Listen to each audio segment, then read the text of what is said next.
Are you struggling to save money? If you are, I want you to stick around because I have 7 tips for you that'll help you save money now and in the future. This is the third of a 3-part series on how to save money. Watch the whole series and get more tips for how to save money than you'll know what to do with. Welcome, I'm Amy, and here at Frugal Over 50, I give you tips and tools for frugal living, all personally tested by me. Now let's get right to these tips. In our last video, we left off at tip number 14, so we're going to start at number 15. Did you miss tips 1 through 7 and tips 8 through 14? Watch the whole series. You don't want to miss any of these tips. Number 15, cut your own hair. I know, I'm an odd person to be talking about that. I have long hair, and I do go to get it cut about every year or year and a half. But in between, I cut my own bangs. Am I a professional? Oh no. Am I a fashion person? No, you can tell that by what I'm wearing and how I'm looking. But does it get the job done? Absolutely. Does it save me money? Without a doubt. You may be a person who's always been afraid to try cutting your own hair. I would encourage you to give it a go. If you've never done it, watch a couple of tutorials on YouTube and give it a go. Just snip a little bit at a time, and if you hate it, you can always go and get it fixed. But if you can save money on haircuts, you're saving a lot of money. Number 16, at least once a year, review your cell phone service and change to a cheaper plan if that works for you. I do this every year. And I use Page Plus. Page Plus is very no frills. It's worked for me for over a decade, but every year I still review, and I have not found anything that works better for me and that is cheaper for me than Page Plus. I know this because I review regularly, and you should too.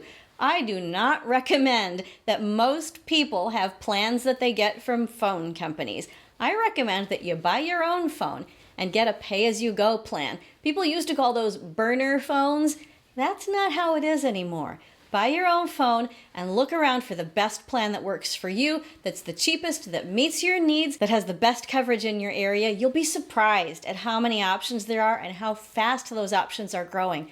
Don't pay top dollar for cell phone service. Review it at least annually. Number 17, invest in companies rather than buying their products. This is a very interesting one. We're a consumer-driven society, and our houses are full of consumer goods. But next time you want to spend something, think to yourself, do I want to buy the product, or do I want to use that money to invest in the company that makes the product? If you invest in the company that makes the product, especially if you're investing in a retirement account, you get a tax shelter now, and you get savings for later. It's a direct savings, and you're investing in the company, so you're going to be earning money from the company instead of paying money to the company. This is not a 100% solution. Again, we do live in a consumer goods-driven society. But anytime you want to make a purchase, and you can, just tease yourself a little bit with that question.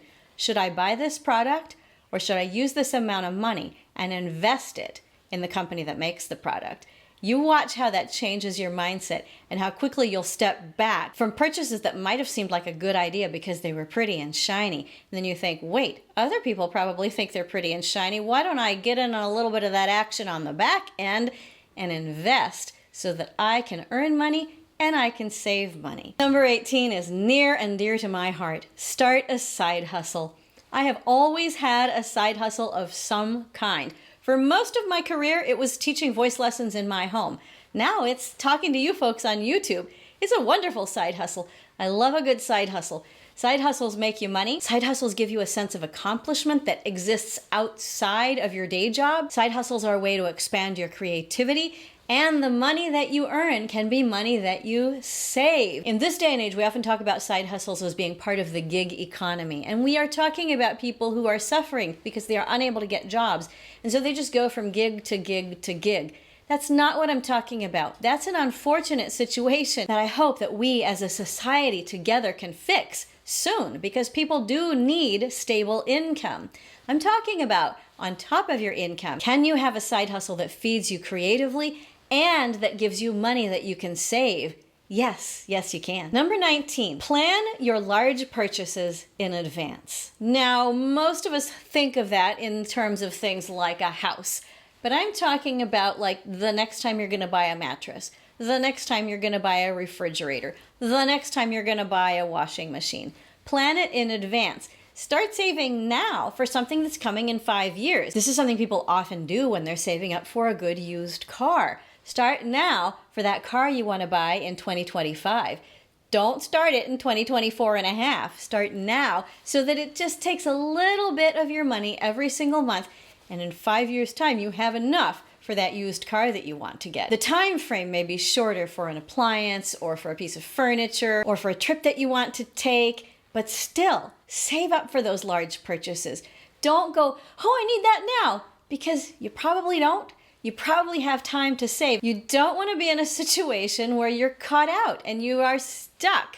Anything that you can do right now to save money for later, start today. Tell me down below, what are you saving for in the comments? If you're getting value out of this video, would you give it a like and subscribe? Hit that notification bell so you'll get notified first of new videos. If you'd like to support the growth of the channel, click the Buy Me a Coffee link. All the proceeds will go towards the growth of the channel.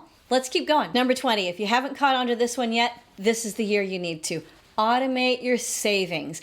Designate a certain amount out of every paycheck that's just going to be direct deposited into a savings account that you never see, that you don't need to pay attention to, that you don't include in your grocery budget. It just goes somewhere else and it gets automated. This could be through your work retirement account. It could be through your IRA. This could be through any number of tax-sheltered retirement accounts, depending on your situation. It could also be investments. It could also be just straight up a savings account at the bank. But if you have not automated your savings this year, automate it. Aim for 20%, at least 20% of your money going to savings this year, and automate it now. Number 21, stop trying to keep up with everybody else. You've heard it before, I'm gonna say it again. That person's highlight reel is not your reality. What you see on their Instagram feed, what you see on their Facebook page is not your reality, and it's probably not their reality. If you see somebody driving a fancy car, that's a person who doesn't have that money in savings. If you see somebody living the high life with the fancy shoes and the expensive clothes, that's money that they don't have in savings. They may have plenty of money and they can do it, but they may not. You don't know. Don't keep up with the external things that you see. The other side of this that I would like to suggest is that you don't try to keep up with the super frugal people that you see. Make your own way in the world. Find your own way to save money. If you've watched this whole series, and you should, all 3 videos are up on this series, watch them all. You'll find more ways to save than you know what to do with, just in your everyday life, without a whole lot of effort. Find the 3 or the 4 that mean the most to you, and start doing them now, and the results will be astounding. You truly will not believe it. If you have been struggling to save, stop comparing yourself to others. Stop comparing yourself to the fancy people, and stop comparing yourself to the frugal people. And just save on your own path and in your own way, and use the tips that I've given you in this video and in the other videos of the series to help you do that. If you have had some success in saving money and you'd like to share it, tell me down below in the comments, what is your favorite savings tip? And if you want more, because I bet you do, I want you to go back and watch my video on the 10 frugal living habits that changed my life, because those 10 frugal living habits helped me to save money and helped me to plan for a more empowered and more free future. I'm going to end this video and this whole series with a quote from Thomas Edison. He said, "Opportunity is missed by most people because it is dressed in overalls and looks like work." There's nothing about saving money that is fancy or that is flashy or that will get you a $1 million record deal or that's going to win you an Oscar. But it is going to give you inner peace, it's going to give you future proofing, and saving money will give you a freedom that you didn't know that you could achieve. Save money now, live frugally, change your life, and you will change your world. I cannot wait to see you again soon. Bye-bye.